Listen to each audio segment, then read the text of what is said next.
Hola, ¿cómo están amigos? Soy Yosmar Herrera de arca.news y hoy tenemos como invitado muy especial a un jovencito de apenas 21 años que nos visita desde el país hermano Argentina. Se trata de Ignacio Bosler. ¿Cómo estás? ¿Cómo te sientes, Bosler? Muy bien, muchas gracias Josmar y a todo arca.news por la oportunidad, por el espacio y también por la tan cálida bienvenida que nos han proporcionado tanto a mí como a Horacio a lo largo de toda esta gira por Chile. Ignacio nos visita especialmente porque está de gira en nuestro país, porque está promocionando el libro negro del ecologismo. Ignacio es cientista político o te falta la tesis para culminar. Estamos en el último cuatrimestre y todavía debo la tesis. ¿En qué universidad estás? Actualmente en la Universidad de San Martín, la UNSAM. ¿La recomiendas?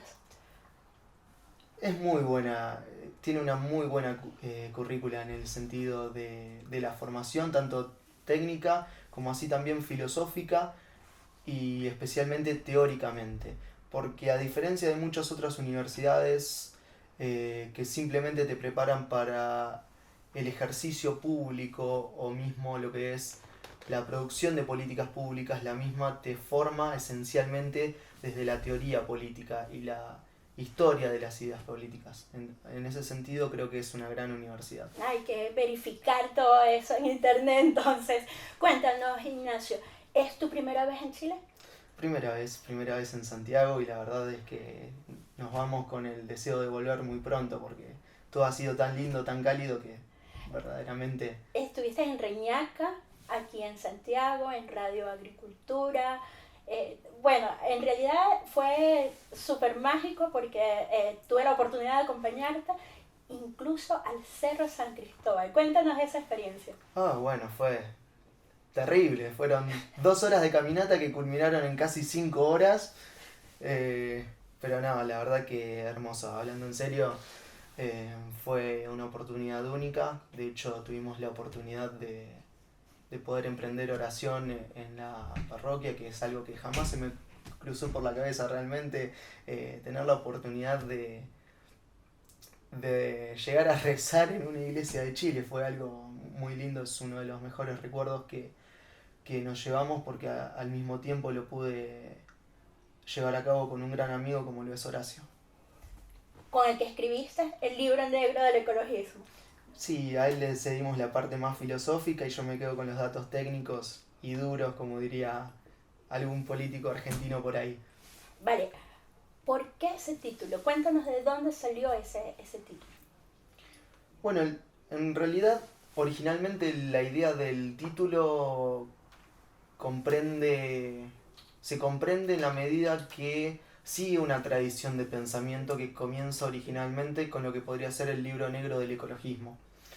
Luego en la literatura de la ciencia política en el idioma español la va a continuar, por ejemplo, Agustín Laje con Nicolás Márquez cuando escriben el libro negro de la nueva izquierda. En ese sentido, el título sigue esa tradición, pero refiriéndose justamente a un fenómeno que nosotros advertimos que ningún otro teórico o cientista político estaba analizando, que es precisamente el del ecologismo, que es a nuestro entender, y como diría Alan Lippietz, entre muchísimos otros teóricos, de todos los nuevos movimientos sociales, el más peligroso, en tanto que es parte de una reivindicación común de todos los demás. Es así que, mientras que el feminismo necesariamente aborrece a la mitad de la población, el ecologismo, por el contrario, Aborrece a la otra mitad. aborrece a la humanidad entera, porque como diría Paul Ehrlich, somos el cáncer del planeta. Al mismo tiempo, es preciso entender en este sentido que, a diferencia de lo que podría plantear el feminismo, que parte de la premisa de una explotación hacia la mujer, lo cierto es que hablar de ecologismo requiere de señalar una distinción esencial. ¿Por qué? Porque hablar de ecologismo, en gran medida, en términos políticos, refiere a hablar del espacio en común que compartimos. Es así que el ecologista, precisamente por esa categoría política, puede emprender lazos con cualquier otro tipo de ideología. De hecho, en Chile el caso paradigmático es con el indigenismo, pero también podrían ser como con los movimientos postcoloniales o mismo con el feminismo, como en las teorías ecofeministas que tanto se han suscitado a lo largo de la década del 90 en adelante. ¿Le podrías explicar a nuestra audiencia si el reciclar o no comprar bolsas plásticas me hace una mejor ecologista? Vamos a usar un ejemplo muy sencillo que nos quedó de esta experiencia en Chile. De hecho, bromeábamos el otro día con Horacio. ¿Se puede citar el nombre de la empresa? No, porque si nos No patrocinara, sí, no se importa, podría bien, citar. bien. Siempre ante la duda pregunto. Entramos en un shopping de los más conocidos de Santiago. Nos resultó muy curioso que, si bien no nos ofrecieron bolsas de plástico, cosa que en Argentina aún continúa haciendo, nos ofrecieron una bolsa de papel. Pero nos costó 150 pesos chilenos la bolsa. Ahora, lo interesante de esto es analizar cómo se desenvuelve la acción. La misma bolsa que en antaño te regalaba la empresa, ahora te está diciendo, no te la puedo regalar porque contamina. Pero continúa produciendo las mismas bolsas una y otra vez y encima ahora te las cobran. Es algo propio de hecho de la modernidad, donde ya no se venden productos o servicios, sino que lo que se compran y venden son ideas. En síntesis, es muy buena la pregunta porque requiere de trazar una distinción que es el ecologismo poco tiene que ver con el cuidado del ambiente. Y no lo digo porque sean los propios padres del movimiento político los que señalen que en realidad lo importante no es el cuidado del ambiente, sino transformar la sociedad, como lo diría el propio Marcuse, sino porque de hecho el ecologismo no nace de una preocupación real por el medio ambiente, ni siquiera nace de una transposición del discurso biológico a la esfera política, no, por el contrario, nace precisamente de bases filosóficas y sociopolíticas, que van a comprender que es el hombre moderno, aquel que devino de la revolución industrial, el culpable de causar una crisis ecológica sin precedentes, en la cual son las sociedades industriales y con un gran desarrollo técnico y científico las que propiciaron un modelo de contaminación industrial que luego se va a exportar al resto del mundo, particularmente luego de la Segunda Guerra Mundial, cuando los países africanos, asiáticos y en buena medida sudamericanos van a comenzar un acelerado proceso de independización y de industrialización para superar su atraso económico. Esto va a causar que, por supuesto, al intentar imitar los modelos de consumo del primer mundo, para el ecologismo surja la preocupación del agotamiento de los recursos naturales. Y es así que teóricos como Paul Ehrlich o Garrett Hardin, sin mencionar a los que fueron luego los principales financistas de los controles demográficos como Henry Kissinger o el propio John Rockefeller III, van a señalar que ningún tipo de crecimiento infinito en términos económicos es posible en un mundo de recursos finitos. Y esa es precisamente la tesis que va a legitimar toda la eugenesia que se comienza a proponer en la segunda década del siglo XX. Pero respondiendo a la pregunta, no hay nada en el ecologismo que refiera esencialmente a una preocupación por la naturaleza. De hecho, si los ecologistas se preocupasen por la naturaleza, no serían ecologistas, porque nunca un modelo centralizado o corporativista como el que se propone hoy en día demostró un buen desempeño ambiental, mientras que son los países más libres, aquellos que tanto el ecologista como sujeto político reniega, los que demuestran un mejor desempeño ambiental. No. Cuéntame una cosa, antes dijiste que además de venderte la bolsa te venden las ideas.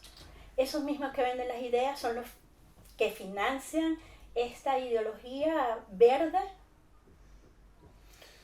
Sí, de hecho, Allí es preciso señalar varias distinciones, porque hay tantos financistas como ideas se intentan vender. Un ejemplo paradigmático de este momento es Bill Gates, quien se promueve a dejar el consumo de carne en función del gas metano, que es uno de los gases de efecto invernadero, que supuestamente estaría causando el cambio climático antropogénico. ¿Qué es lo que hace Bill Gates? Al igual que todo el corporativismo verde, bueno, en función del miedo que se genera en las masas, él plantea un problema que realmente no existe para luego venderte la solución, que sería la carne sintética, que dicho sea de paso ni siquiera está comprobado su seguridad en el consumo humano.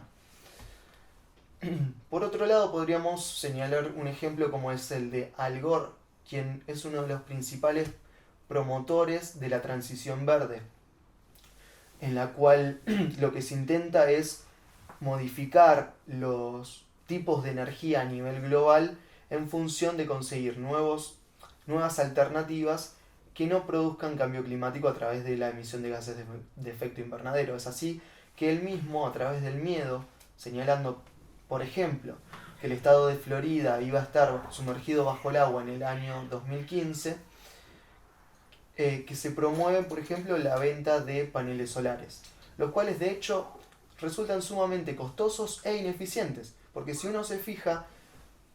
Y leí en el libro que contaminantes. Precisamente porque si bien los nuevos tipos de energías verdes no emiten gases de efecto invernadero en su vida útil, sí lo hacen en su forma de producción, porque se utilizan energías en base, por ejemplo, a lo que es el carbón o el petróleo, que justamente retomando el punto, para producir un panel solar vos usás más energía no limpia de la que el mismo te va a proporcionar a lo largo de toda su vida útil. Es decir, contaminas más produciendo un panel solar que la respuesta de energía limpia, entre muchas comillas, que el mismo te va a proporcionar a lo largo de toda su vida útil. Contaminación. Has hablado del gas metano, gases de efecto invernadero. ¿El CO2 es bueno o es malo para el planeta? Porque eso no queda muy claro cuando empieza este discurso ecologista de no vueles, no uses aviones, no uses vehículos que no sean eléctricos y todas esas ideas verdes. Tengo la duda, ¿el CO2 es bueno o es malo? La ciencia nunca dice si algo es bueno o es malo, la ciencia simplemente describe.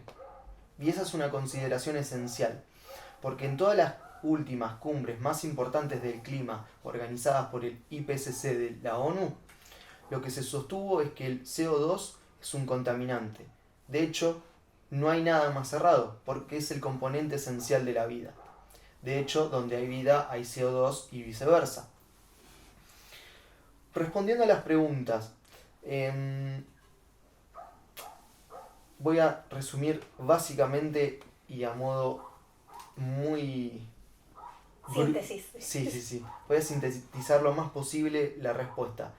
La teoría de cambio climático antropogénico propone que el cambio climático actual se debe en su mayoría, dice el IPCC, a las actividades humanas, que van a tener como resultado la emisión de gases de efecto invernadero. Los mismos se depositan en la atmósfera y son justamente los que retienen el calor. Si esta teoría fuese verídica, de 1940 a 1975, periodo de mayor industrialización, hasta esa fecha, la temperatura debería haber subido como nunca antes en la historia. ¿Por qué? Porque debido a todo el proceso de industrialización, sobre todo del tercer mundo, así como de los tigres asiáticos o de países sudamericanos, se había emitido más CO2 de manera antropogénica, es decir, debido a causas humanas, que en cualquier momento de la historia reciente anterior. Sin embargo, ¿qué es lo que sucede? Que la temperatura media anual desciende de manera ininterrumpida durante 35 años. Si esta teoría fuese verídica, por ejemplo, la troposfera inferior, que es la capa interior de la atmósfera, que se posiciona a unos 10-12 kilómetros de la superficie de la Tierra, debería haberse calentado. ¿Qué es lo que dice la NASA en el año 96? basado en los estudios y mediciones de John Christie, que durante el mismo periodo la temperatura de la troposfera había ido en descenso. ¿Esto qué quiere decir? Que el modelo de cambio, la teoría de cambio climático antropogénico dice, si esta teoría fuese verídica, la temperatura debería haber subido. La temperatura bajó. ¿Cómo es posible? Bueno, porque primeramente el dióxido de carbono es uno de los gases de efecto invernadero de menor, de menor impacto en la atmósfera, sobre todo terrestre. Y por otro lado, que nunca se comprobó en la historia geológica ni climatológica que alguna vez haya repercutido de manera considerable en la temperatura de la Tierra. Todos esos datos se encuentran en el libro. Sí. Dime una cosa, perdón. ¿Cuánto tiempo te tomó para llegar a todo ese conocimiento? ¿Cuántos libros pudiste leer para llegar al libro negro del ecologismo? Y bueno, a partir de que comenzamos a escribirlo de manera oficial con Horacio, fue un trabajo que nos llevó 380 páginas y 3 años de análisis, de estudio, de recopilación de datos. Aproximadamente, nunca me gusta hablar de cuántos libros citamos o no. En lo personal, yo por lo menos creo haber recopilado 45 libros de casi 80 autores diferentes, entre autores, coautores, al mismo tiempo que sería imposible decir un número exacto de cuántos científicos, climatólogos, paleoclimatólogos a los cuales tuvimos que recurrir y que con total sentido de humildad nos abrieron las puertas para justamente tratar de resolvernos dudas propias de quienes no venimos de esas áreas justamente.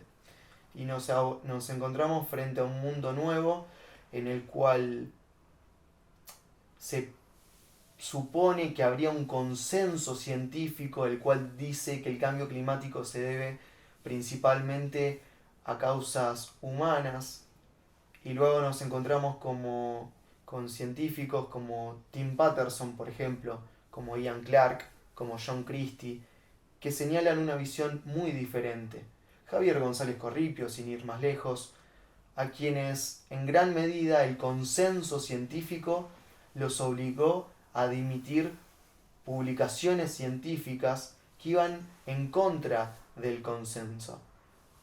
Tomemos un ejemplo clásico. Vincent Gray, un doctor de la Universidad de Cambridge, quien trabajó durante muchos años en el IPCC, en el órgano de expertos climáticos de la ONU, y señala, una vez habiéndose despedido de aquel ente, que era cuestión de tiempo para que él mismo dejara de existir, porque paulatinamente la gente iba a comenzar a darse cuenta que esta teoría no tiene ningún tipo de base o de fundamento verdaderamente científico, que se utiliza políticamente y que de hecho es un muy mal instrumento, porque de hecho, si hubiese un cambio climático ocasionado por causas humanas, lo cierto es que ninguno de los modelos que citamos en el libro alguna vez pudo acertar correctamente el tipo de consecuencias que él mismo iba a devenir. Por ejemplo, Michael Lowy, el propio Al Gore, gente que de hecho no tiene una formación verdaderamente científica en términos climáticos, aseveraba que el hielo en Groenlandia iba a desaparecer para el año 2017. ¿Qué pasa? Que en 2019, es decir, 2 años después, la capa de hielo de Groenlandia de hecho era mucho más densa. Lo mismo podríamos señalar... Disculpa, que íbamos a amanecer con un oso en la cama. Bueno, es que precisamente, de hecho, antes de llegar al calentamiento global, en la década del 60 se hablaba del invierno nuclear, lo cual nunca ocurrió. Luego se comienza a hablar de calentamiento global, pero ¿qué es lo que sucede? Que en los mapas de medición había tantas estaciones calentándose como otras enfriándose. Es así que tienen que cambiar el discurso. Ahora ya no es más calentamiento global, ahora es cambio climático. Es decir, no sabemos exactamente qué es lo que va a pasar ni cómo va a pasar, pero en última instancia la culpa es del ser humano. Para culminar luego en el último informe del IPCC diciendo que estamos ante una crisis climática. Ahora yo me pregunto, analizándolo desde el año 1900, cada vez las víctimas por fenómenos climáticos han ido en descenso de manera ininterrumpida en todo el planeta. Las olas de calor en los Estados Unidos descendieron de forma marcada desde la década de 1930 en adelante. El mayor periodo de calentamiento del siglo XX se da antes del año 1950, es decir, cuando todavía el mundo no emprendía un proceso de industrialización notorio. O sea, cuando había menos emisiones antropogénicas, hubo un mayor aumento de la temperatura que a lo largo de la segunda mitad del siglo XX, cuando el planeta intentaba imitar los modelos de consumo del primer mundo. Es decir, se emitían más gases de efecto invernadero antropogénicos. El número de huracanes, por ejemplo, que se han corroborado principalmente en los Estados Unidos, como así también en México o en Canadá, también han ido en descenso desde la década de 1980. Y de hecho, porque es muy fácil jugar con los datos. Si en el siglo XX, a comienzos del siglo XX, contáramos con la tecnología con la que hoy contamos, probablemente el nivel de tormentas de huracanes nivel 3 o menores hubiese sido muy similar al que tenemos hoy en día. El planeta siempre cambia. Por otro lado, la motivación de los ecologistas es tener un planeta más limpio, menos contaminado. ¿Cuál es la motivación de Bosler para investigar todos estos datos duros y condensarlos en el libro negro de la ecología? La necesidad que tiene cualquier católico, buscar la verdad.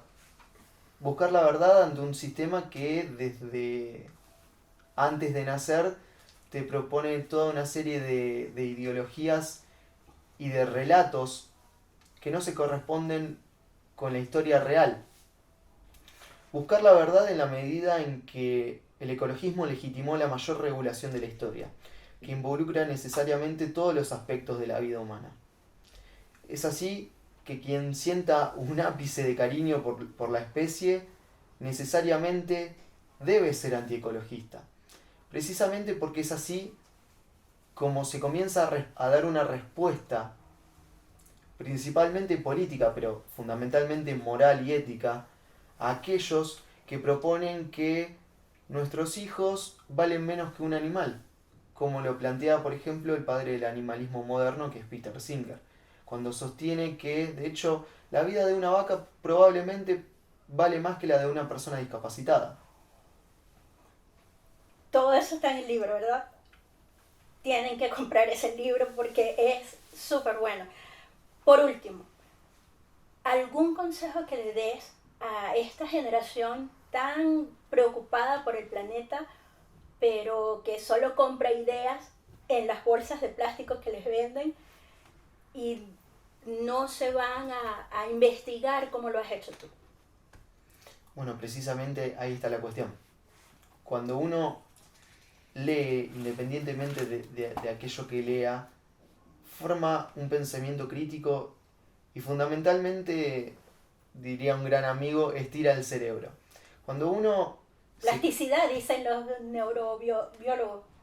Bueno, precisamente un psicólogo amigo me diría que el pensar duele, necesariamente porque requiere cuestionarse las creencias que uno mismo sostiene. Yo diría que fundamentalmente el consejo es: no nos crean, porque nunca quisimos que nos crean. Quisimos justamente motivar al pensamiento crítico. Si yo te dijera en este momento, lean el libro y créannos, estaría diciendo precisamente aquello que dicen las personas que tenemos en la vereda opuesta. Y la ciencia, porque en definitiva, aquel que se preocupa por el planeta debe preocuparse en función de la propia existencia humana. ¿Por qué? Porque el planeta tranquilamente podría convertirse en una bola amorfa y su sentido de existencia no se vería afectado en lo más mínimo. El sentido de la protección del planeta justamente se da en la medida en que poder posibilitar la subsistencia de todas las especies que radican en el mismo. Ahora bien, cuando no hay un rango de jerarquías, cuando no se entiende que es el hombre el que tiene encargado al resto de las especies, se comete un error que en filosofía se llama error de categoría, que es tratar de comparar dos esencias que son diametralmente opuestas. En fin, respondiendo a la pregunta, el consejo sería: no nos crean, pero sí pongan en duda todo el sistema que los lleva a pensar y a creer una serie de ideas que son completamente antinaturales. Y esto es muy paradójico del ecologista, porque mientras narra buena parte de sus discursos en función del buen vivir y en el retorno al hombre salvaje y natural, al mismo tiempo adopta toda una serie de ideas que son profundamente antinaturales y que vienen a romper con la tradición del pensamiento occidental. Ignacio, te queremos dar las gracias en nombre de Somos Trascender.